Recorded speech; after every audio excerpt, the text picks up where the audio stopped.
Okay, hopefully this is going to be okay because we've had to turn down the beeps and everything. So whether it affects the volume on this, I don't know.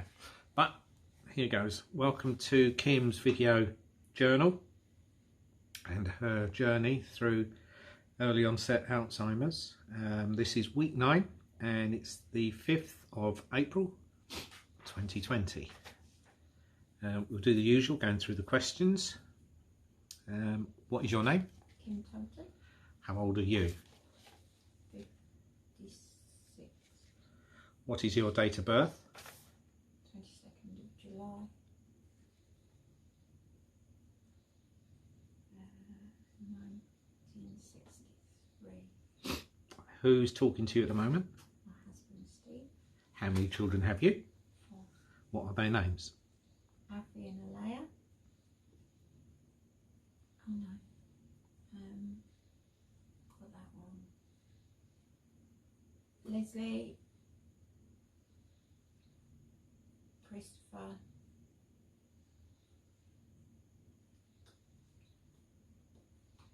Christopher.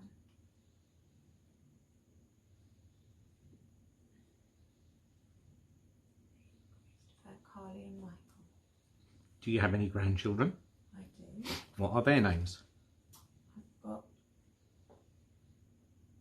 Alfie and Alea, Corey and Sky, and Mia. What is your favourite colour? Orange. Out of these, which is your favourite, peach, apple or strawberry? Apple. What was your job?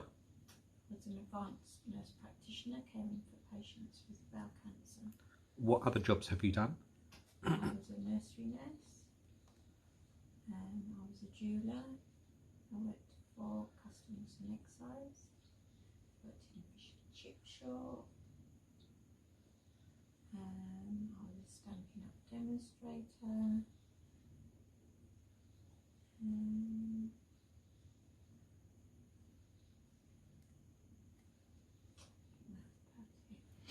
What was the song you danced with your granddad?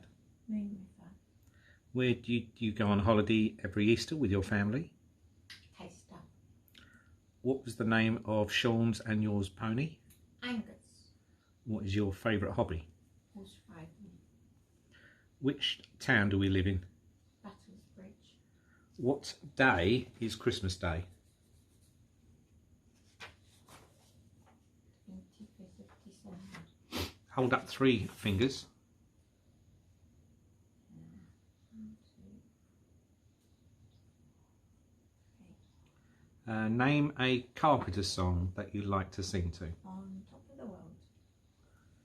Okay, you've got a book in front of you with the introduction. Can you read out the list?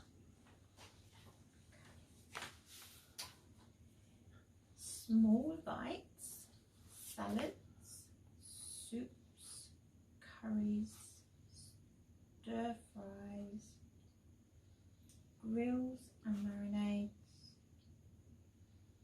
noodles and rice, basics and sweet things. Okay. Is there anything about the week that you've enjoyed or not liked? Maybe enjoyed. Is there anything about this week so far that you can remember you've enjoyed?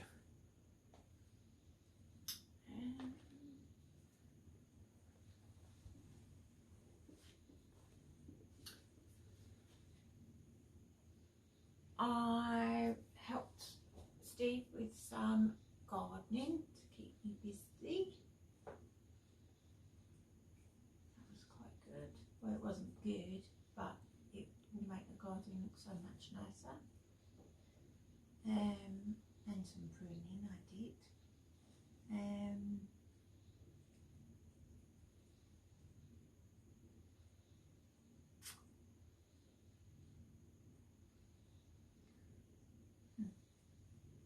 I'm not sure. No? Don't worry. Okay, we're going to go off topic slightly. Normally you've got a list of things that you'd like to talk about, but I think with everything that's gone on in the news at the moment and the ups and downs, I think you just wanted to have a bit of a ramble I'm going to discuss today. I'm kind of going to call it best laid plans, actually, because going back a few weeks, I was talking about my bucket list and all the things that I wanted to achieve before life becomes too challenging and maybe I'm not quite so interactive in the world, because I know it's going to happen at some point. But I think anxiety has been creeping in quite a bit, not for myself, but for all my family and friends. I'm very concerned about the coronavirus because, having been a nurse and had to live and work through some really awful years of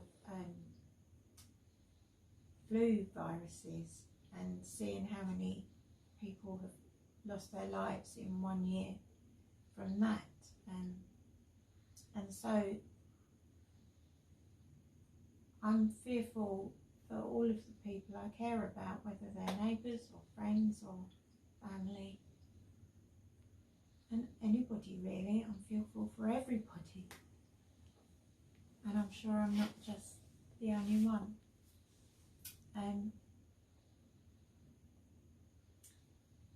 And oh gosh, I've already forgotten things that we were talking about.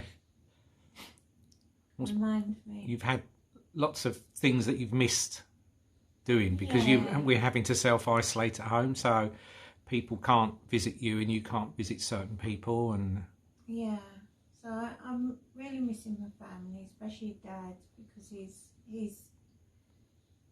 in the highest risk group and he's having to self-isolate, and although we keep in touch with FaceTime, it's not the same, and we are a family of huggers, and it's crippling really what's going on.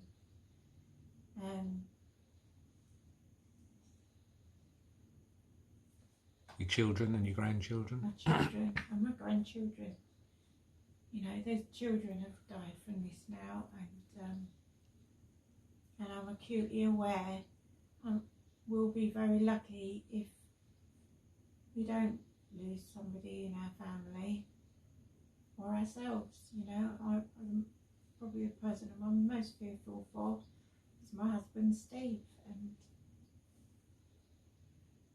if I'm feeling this way, I'm sure many other people are. But having said that, I do my absolute best to try and stay as positive as I can. I try not to watch too much of the information that's coming out. I try to restrict it to just once a day, getting all the latest details, because I just need to know those details because I was a nurse. I also have very mixed feelings because I know if I didn't have Alzheimer's, I would be there. I would still be working, and I would be there in the front line caring for these people. And guilt has factored into all of this because I feel like I'm letting them down, even though I'm of absolutely no use to them. I would be an absolute liability. I would still want to be there, and that's tough as well.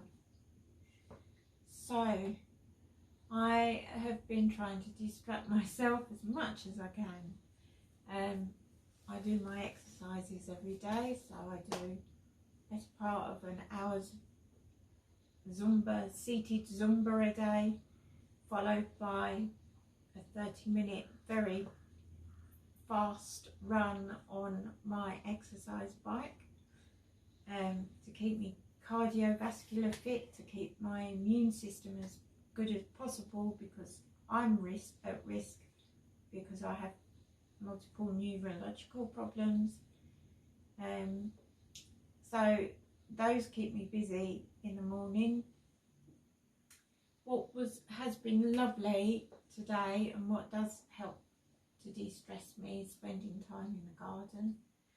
So we've spent quite a bit of time in the garden over the last couple of days, just pottering around, tidying up the garden and making plans for where we're going to start pruning once the sap's risen on all the trees. So, and actually taking some time just to sit in the garden. And I am very thankful that we have a nice garden. We have a big garden. We have animals that keep us busy and active and having to get up and do stuff. And we've had our first barbecue of the year, a little earlier than we normally would, but we figured, well, you know. And there's a part of me that is frustrated because I know that my time is limited, and I hate Corona for interrupting everything I wanted to do. But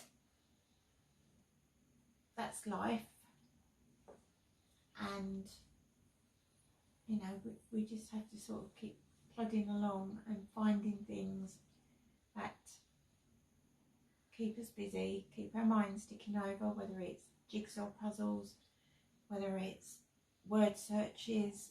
Find things that will keep your mind active and working.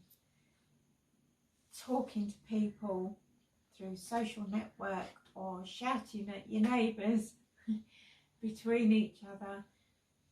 Getting involved in clapping for the carers and the NHS, because they are amazing and doing such amazing work and in a terrible situation. And we should all thank God we live in the UK, where we have free healthcare at point of delivery, and that's, you know, that's amazing too. I'm not going to go down the route of criticising the government in any shape or form. I don't think any of the countries actually appreciated the speed with which this would grip. So, find fun games to do, find fun things to do, run around the garden, scream and shout, put on music, put on old sentimental films on TV, do whatever you've got to do to focus on things that make you feel better, not the things that are making us anxious. And oh God, I was going to say something and I've completely lost the plot now, which is so often the way, and one of the frustrations I have, because so many times there are times in my day where I think there's nothing wrong with me, I'm absolutely fine, I don't know what they're talking about, I can't possibly have Alzheimer's, I feel normal. And then I go and do something absolutely plonkerish and realise, I do have Alzheimer's, but hey ho, never mind. It's that little shoulder sitting on my shoulder, and I just say hello every so often and then forget about it. And that's my rant for today, really. And I hope that everybody at home, please, please, please, stay home, stay safe, because the NHS really needs us to do this, because we need to have them on the front line fighting for these patients. you really don't need to see a doctor or to go out, don't do it. Shop twice weekly, every 2 weeks if you can. That's what we're going to try and do from now on. Shop for 2 weeks if possible. That gives you another 2 weeks to self-isolate until the next batch load. And just have moments of fun and enjoyment and silliness and doing all those things that you need to do to distract yourself. And that's it, I think. Just please will stay safe. Okay, thank you everyone for listening, and we look forward to seeing you all again next week. And as Kim said, stay safe.